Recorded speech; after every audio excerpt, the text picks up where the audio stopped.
You know, one of the most challenging areas of the transition out of Mormonism, into a new faith is that time when you're facing the prospect that people are going to have to find out. And, you can go along for quite a ways without really telling anybody or without anybody really knowing, but at some point, you kind of have to go public with your journey. And we want to help prepare you for that by talking about some of the attitudes and some of the responses people are going to make to that, people in your ward or in your family. And they're going to ask some typical questions. And we want to kind of tip you off and kind of help you think about how to answer and be prepared for those questions. So one of the things that a lot of them are going to ask you is, who offended you? And so, how did you guys deal with that? Did you hear that, and what did you respond to?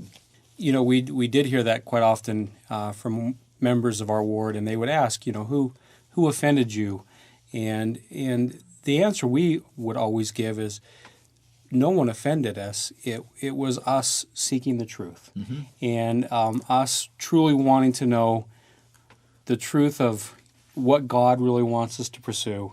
And we would tell them, it wasn't an offense. It was, we still love you, and we will always love you. It was us seeking the truth. Okay. Yeah. Yeah. So that's a great answer. There's an assumption there sometimes that, if you're upset, somebody must have stepped on your toes, but it wasn't that at all. Sure. There's another kind of assumption that is that if you're questioning, then somebody must have got a hold of you somehow, right? And so, have you heard that one? Yes. Actually, we had some friends ask us, has some other religion been pursuing you? Who's gotten a hold of you? Who's been, kind of prompting you? Prompting you, yes, Yeah, and getting you to think. And it wasn't that at all.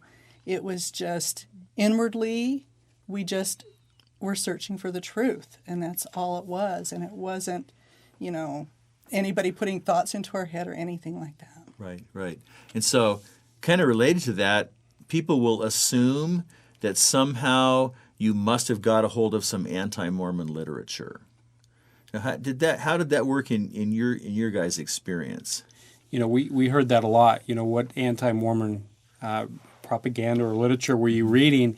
And the reality of it is, when we started searching, we really started to look at Mormon literature.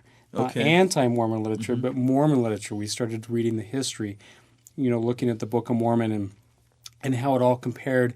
And the discrepancies that we found led us to the truth, and that's the Bible and Jesus Christ. Yeah, amen. Yeah. And I started reading the Bible. That's what really got me thinking, because I noticed that there was things that the Bible would say that was different than what I'd been taught my whole life. Okay. And so that's, So you're reading that anti-Mormon literature, the Bible. Yeah, right? exactly. Yeah, so, Yeah. I've one that I've heard a lot over the years.